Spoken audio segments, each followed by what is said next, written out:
Rahim welcome to my channel EOBI pension news update. I hope कि आप सब ठीक ठाक होंगे। आज का हमारा टॉपिक है ईओबीआई पेंशनर्स मुतवज्जे हों ईओबीआई के हवाले से अहम वीडियो। आज की इस वीडियो में एक इम्पोर्टेंट इंफॉर्मेशन है जो कि आपके साथ हम शेयर करेंगे। आगे बढ़ने से पहले आपसे गुजारिश है कि अगर आप चैनल पर नए हैं तो चैनल को सब्सक्राइब कर लें ताकि सरकारी मुलाजमीन और पेंशनर्स के हवाले से आने वाली हर न्यूज़ अपडेट से आपको बाखबर रखा जा सके।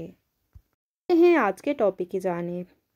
Appointment of chairman EOBI, powers और फंक्शंस ऑफ चेयरमैन ईओबीआई क्या होता है, किस कानून के तहत होता है। सेक्शन 8A ईओबीआई एक्ट 1976 इस बात का तयन करता है कि appointment powers and functions of Chairman of the institution shall be appointed by the federal government of EOBI for such terms।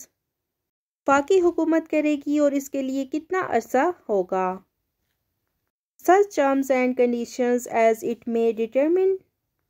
तमाम शराइत जो कि गवर्नमेंट को काबिल मंजूर होंगी, इन शराइत के ताबे EOBI के चेयरमैन को अपॉइंट कर दिया जाएगा एंड तमाम पावर्स एक्सरसाइज करेगा और परफॉर्मेंस देगा जो कि कानून के ताबे इसको मुहैया की गई है। Section 8A appointment powers and functions of chairman का तयन करता है और ये ईओबीआई एक्ट 1976 का जो कि चेयरमैन के इख्तियारात तकर्री और इसकी परफॉर्मेंस के हवाले से ज़ेरे बहस लाता है।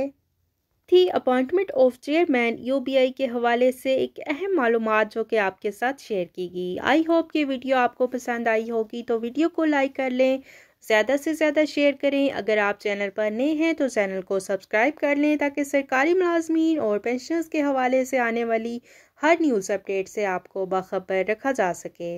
मिलते हैं नेक्स्ट वीडियो में, तब तक के लिए टेक केयर, अल्लाह हाफिज़, अल्लाह निगहबान।